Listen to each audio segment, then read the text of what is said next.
Amigos queridos,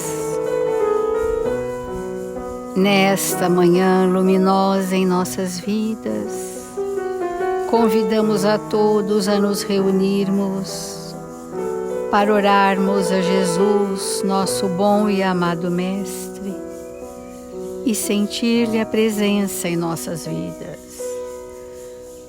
Presença que se faz manifestar através dos seus mensageiros, abnegados servidores da seara do Cristo, que desveladamente são conosco, trazendo-nos as páginas vivas do Evangelho de Jesus, alentando os corações, insuflando coragem e bom ânimo, quando muitas vezes nossos passos vacilam, quando muitas vezes o nosso pensamento se distancia do bem.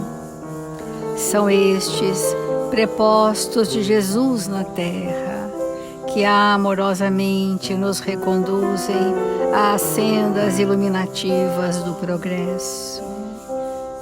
Benditos sejam amigos espirituais, responsáveis por este Evangelho, possam uma vez mais conduzir os nossos pensamentos pelas retas seguras do Evangelho de Jesus e derramarem sobre a humanidade o bálsamo que a serena, que aplaca as grandes aflições, as infinitas bênçãos que nos acolhem e nos motivam a continuar sempre firmes e resolutos para podermos vencer a nós mesmos.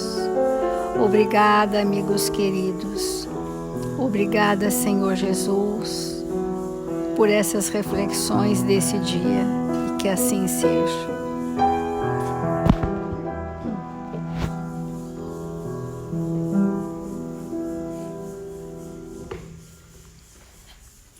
Do Evangelho segundo o Espiritismo, bem-aventurados os aflitos.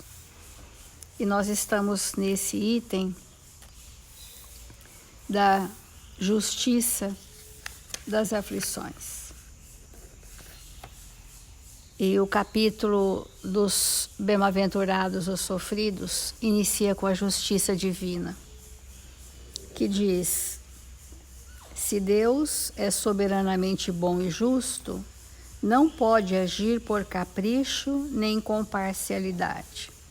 As vicissitudes da vida têm, pois, uma causa, e uma vez que Deus é justo, essa causa deve ser justa.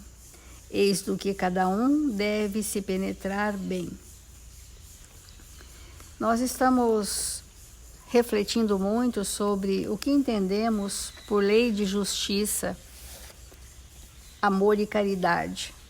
Nós sabemos que a lei que rege o universo é a lei de Deus, e em cada planeta ela se desmembra de acordo com o grau evolutivo deste planeta, que no nosso caso ainda é de provas e expiações.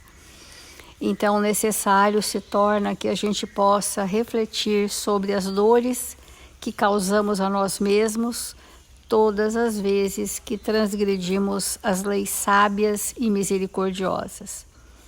A lei do amor, para ser vivida através das outras leis que se desmembram, chega na culminância da justiça divina. E o que é a justiça divina? A justiça divina é a experiência do amor e a caridade. O que é a caridade? A forma operacional do amor. Então vamos entender que a lei do amor inicia como a lei de adoração e termina como a lei da caridade, que é o amor aplicado, vivenciado. Essa é a justiça divina.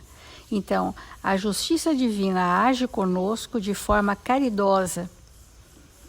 E os nossos grandes tormentos íntimos, eles denunciam que a nossa consciência está nos avisando de que situações contrárias ao bem estão enquistadas na nossa memória E esta é uma dor evolutiva, porque essa desacomodação que gera sofrimento, quando ela proporciona o nosso progresso, há uma libertação extraordinária.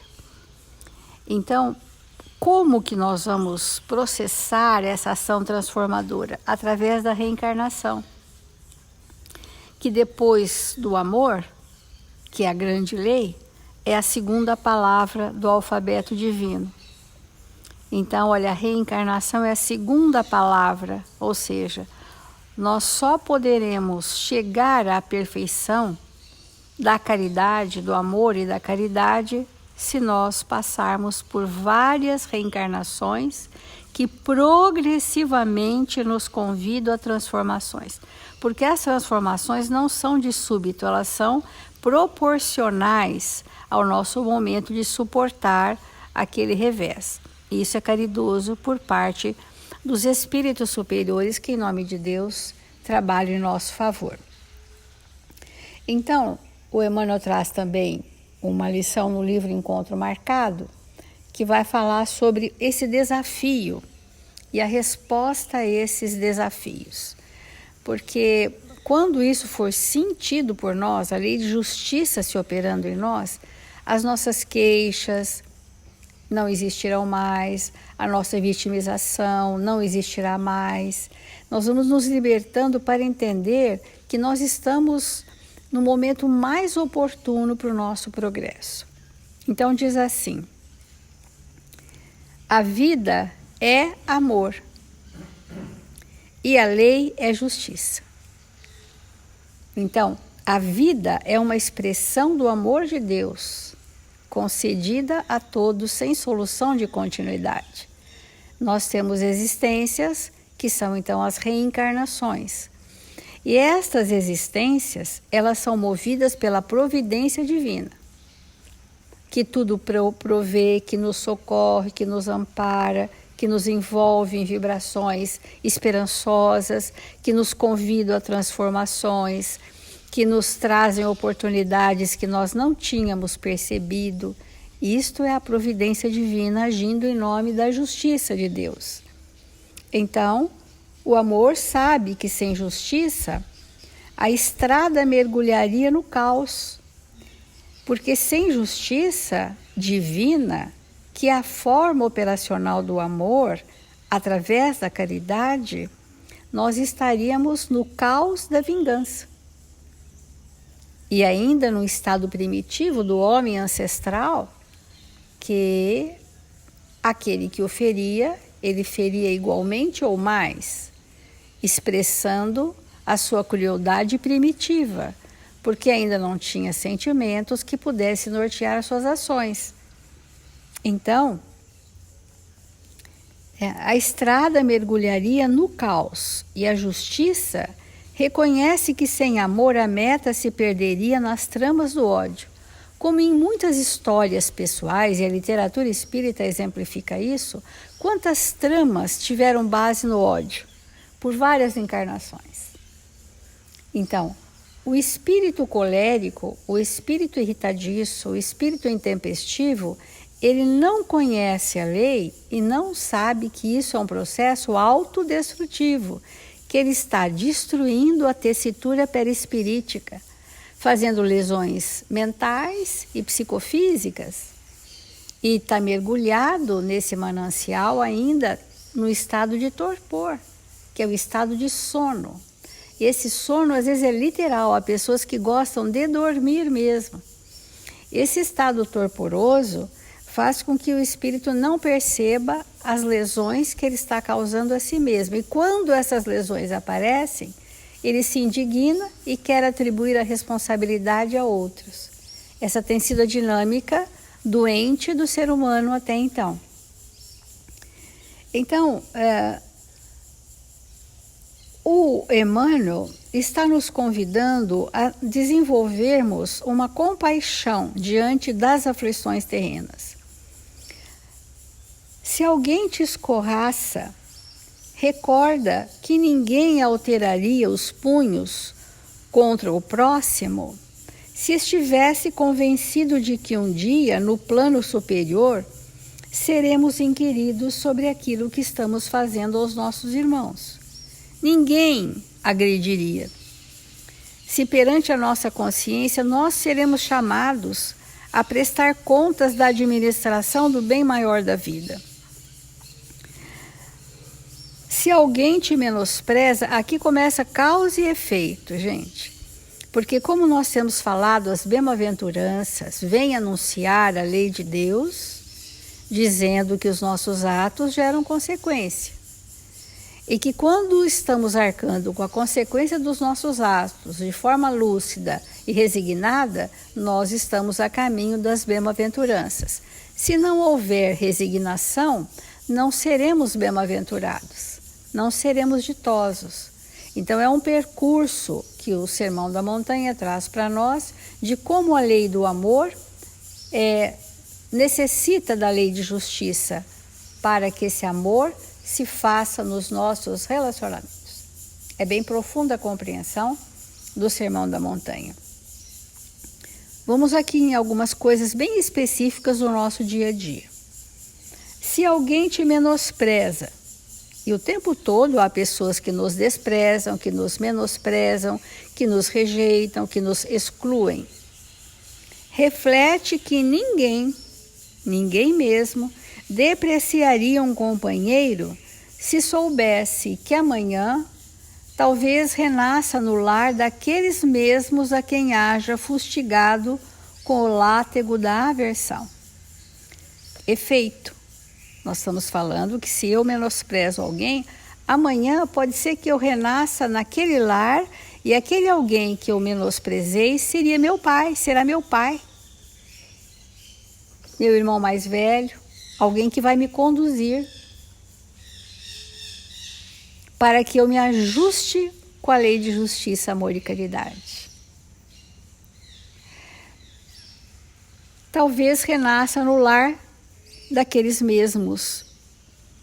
Se alguém te injuria, e o tempo todo nós estamos mergulhados nisso, lembra-te de que ninguém ergueria o verbo em louvor da crueldade se realmente acreditasse que responderemos por todos os espinhos que estivermos semeando nos caminhos alheios. Então, antes de erguer a voz, nós precisamos entender isto na profundidade dos nossos sentimentos.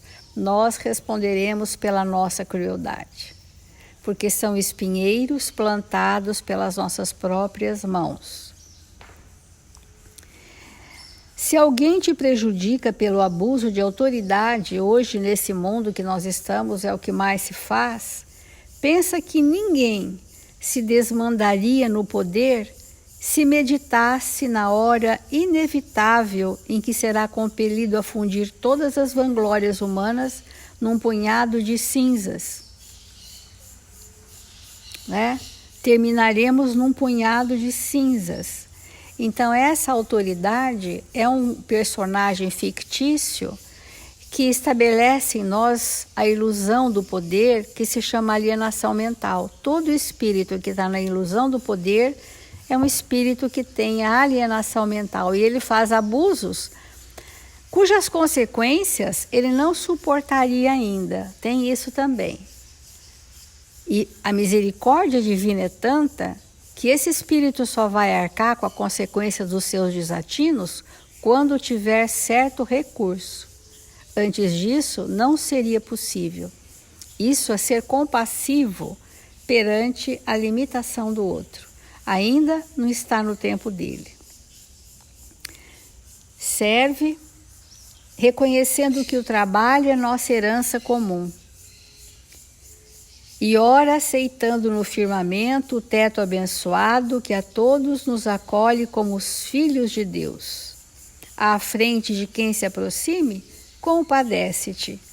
Todos somos alunos na escola da experiência. Cada lição conquistada resulta de esforço. Esforço, muitas vezes, encontra dificuldade.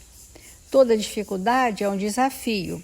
E diante de qualquer desafio, antes de tudo, a compaixão é a resposta. Então, o Emmanuel trouxe dentro da possibilidade que nos comporta uma visão muito justa da lei de justiça, amor e caridade. Porque sem compreender em nós, não intelectualmente, sem compreender em nós esta lei, não há a menor possibilidade de nós compreendermos esse capítulo do Evangelho, bem-aventurados os aflitos. Porque, contrário ao que muitos pensam, que as nossas dores são acalentadas, quaisquer que sejam, porque estamos vitimizados e que Jesus vai trazer para nós um socorro sem que nós façamos nada por nós mesmos. Esse é um ledo engano.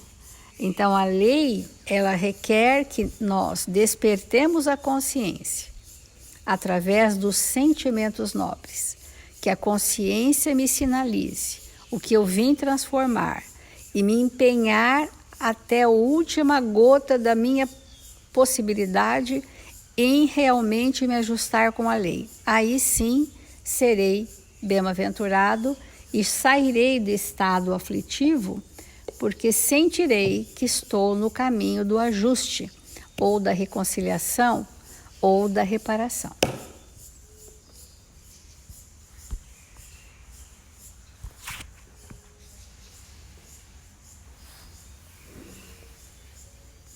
Irmos compreendendo cada vez mais profundamente a lei de Deus, certamente vai nos felicitando, certamente vai norteando o nosso pensamento para que possamos vencer as inúmeras dificuldades que surgem no caminho e, com isso, nos tornarmos espíritos mais lúcidos, porque não há nada no universo que fuja às leis de Deus. E se as leis de Deus são sábias, justas e amorosas, isso sempre nos traz um profundo conforto, consolação e bom ânimo. Então, às vezes, nós nos sentimos aflitos e essa aflição, ela advém da culpa. Olha a importância de nós entendermos isso. Quem são os espíritos culpados? Todos nós. Né? Porque a gente tem que entender isso. Quem são os espíritos culpados? Todos nós.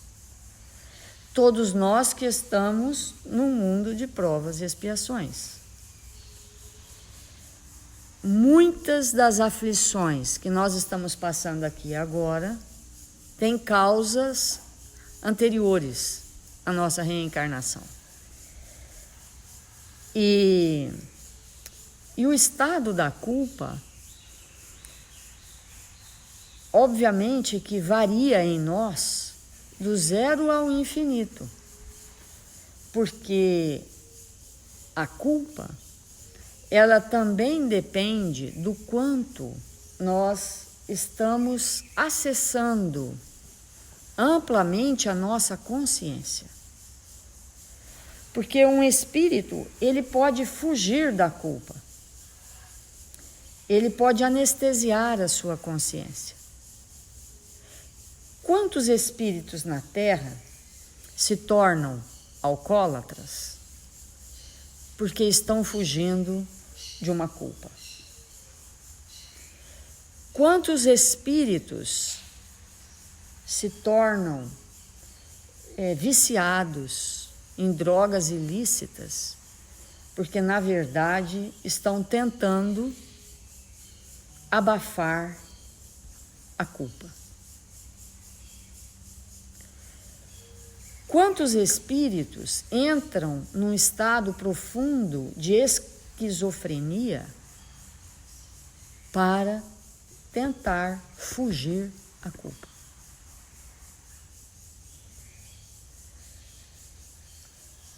Então, mas não são só esses. somos todos nós. Todos nós na Terra somos espíritos culpados. Trazemos culpas. E o que é essa culpa? O que é a culpa? A culpa é quando nós fazemos alguma coisa que o nosso nível consciencial já não permite que façamos. Porque aqueles espíritos muito primitivos, cuja consciência ainda está sendo iniciada, não existe ainda o despertamento das responsabilidades, esses não sentem nada. Então, a culpa, ela está presente no nosso dia a dia. Mas há uma forma extremamente saudável de nós lidarmos com as nossas culpas, que é através da responsabilidade. Então, o Evangelho e a doutrina espírita nos esclarece que quando nós fazemos algo errado, seja em relação a nós mesmos, seja em relação ao outro, ou à sociedade em que vivemos, é necessário que para vivermos uma culpa, entre aspas, saudável, nós possamos assumir de A a Z as responsabilidades dos nossos erros. Então, no processo educativo, quando uma criança erra, ela não deve ser punida, porque a punição não pertence à lei divina, mas ela precisa ser conduzida ao entendimento da responsabilidade dos seus atos e assumir a responsabilidade reparando aqui e agora, já, para que esse estado não cresça na intimidade do espírito e o conduza à loucura. Porque não existe louco, entre aspas, sem culpa.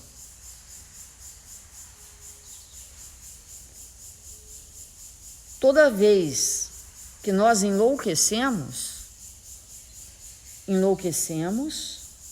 porque estamos fugindo da responsabilidade dos nossos atos, que exigem de nós reparações. Portanto, muitas aflições estão relacionadas à culpa. Evidentemente, há espíritos que lidam com isso com muita responsabilidade. Eu sei que eu errei, eu reconheço o meu erro e estou reparando. Numa velocidade possível ao meu estado evolutivo. Então, o que acontece quando nós tomamos essa posição? Nós nos equilibramos. Um equilíbrio necessário ao processo de reparação.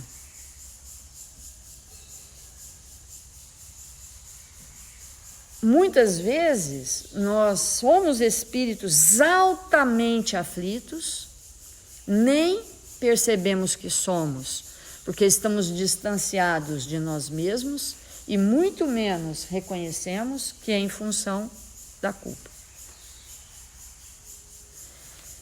Então, Emmanuel, vamos ler um trecho que ele nos esclarece, é um texto intitulado Lugar para Ela.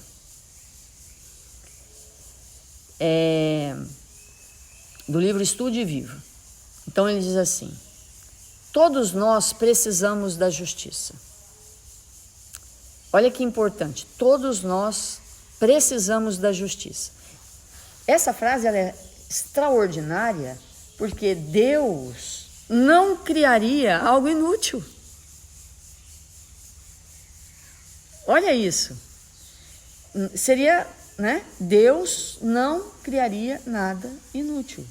Então, todos nós necessitamos, no último, da justiça. É uma necessidade nossa, profunda, dessa justiça. Porque a justiça é a lei em torno de situações, pessoas e coisas. Olha a importância disso. Nós já temos dito isso aqui. Veja, a justiça, há leis que regem coisas.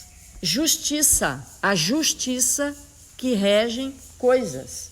A justiça que regem situações. A justiça que regem pessoas. Então,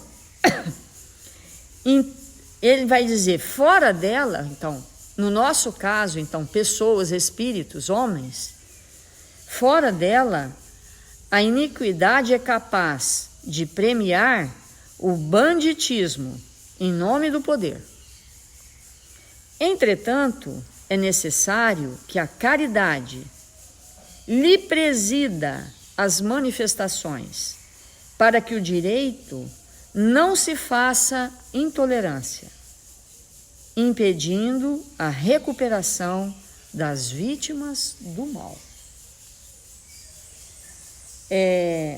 Olha a importância disso, porque esse texto, ele fala do começo ao fim da caridade. Ele vai falar, porque assim, nós espíritas, qual é o preceito maior do espiritismo? Fora da caridade não há salvação.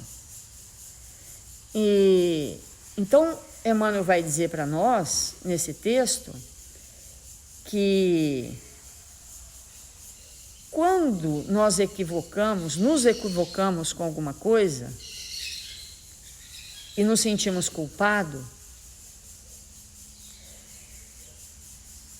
existe uma misericórdia divina que nos alcança com toda a caridade, para que, alimentados por esta caridade, possamos nos fortalecer para assumir a consequência dos nossos atos com responsabilidade.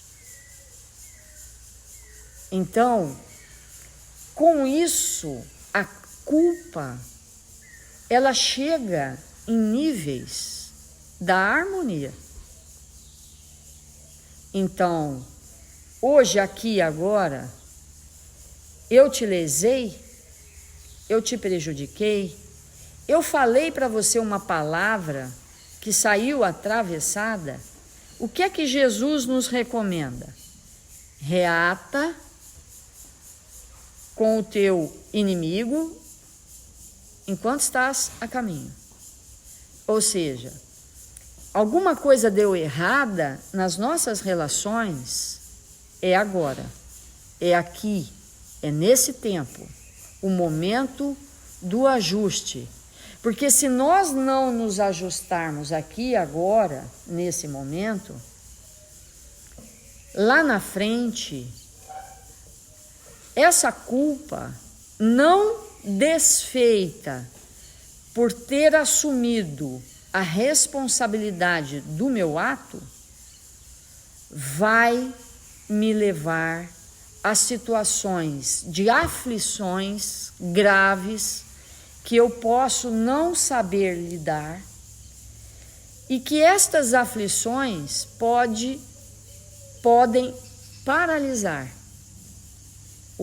momentaneamente o progresso do espírito que eu sou. Porque culpas perpetradas ao longo do tempo paralisam de maneira muito efetiva a evolução do espírito. Sabemos que nós não retrocedemos. É lógico que nós não andamos para trás, mas também sabemos que ficamos parados. E não tem nada mais grave a paralisar um espírito do que a culpa. E quando o processo educativo ele se estabelece em nós, da reparação imediata, quando nós aprendemos a reparar imediatamente, através da responsabilidade, os nossos equívocos, nos tornamos espíritos saudáveis, apesar dos nossos erros. Então vamos refletir sobre isso e fazer a nossa prece.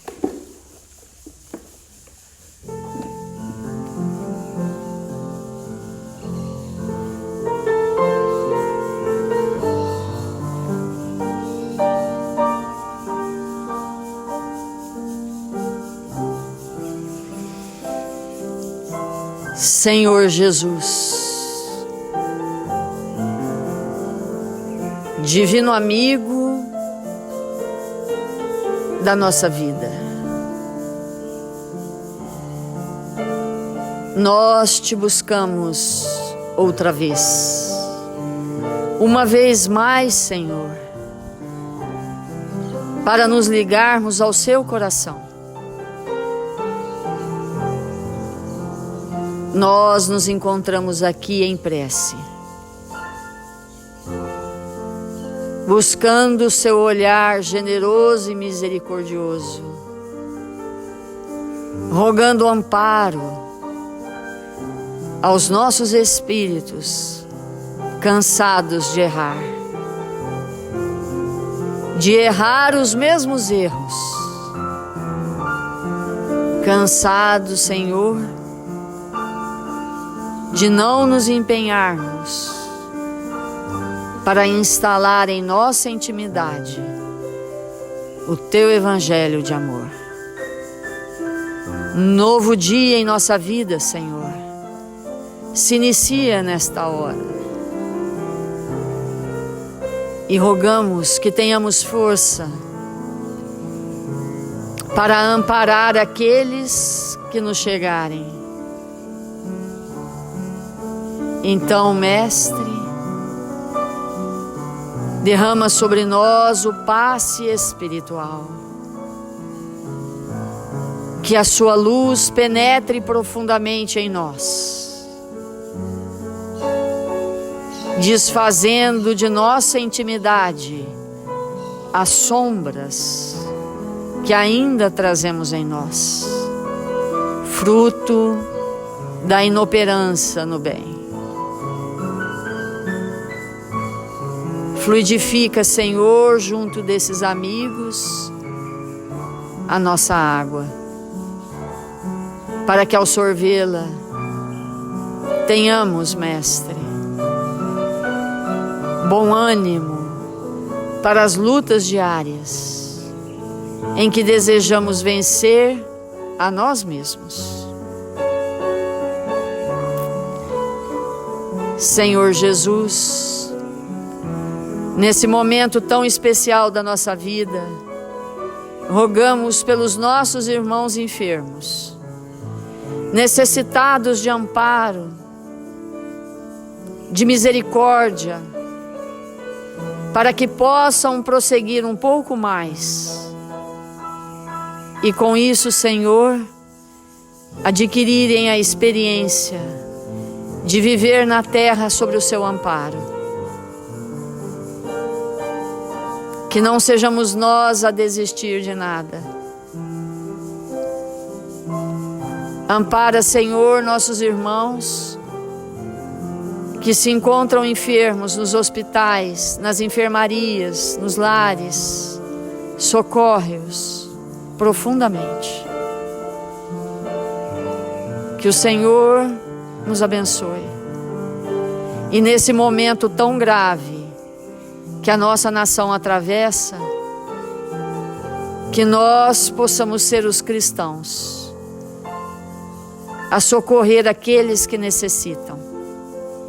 Que a nossa palavra seja evangelizada, que o nosso pensamento seja iluminado e que nós possamos, Senhor, nos tornarmos fiéis servidores do Seu amor, para que esta pátria se ilumine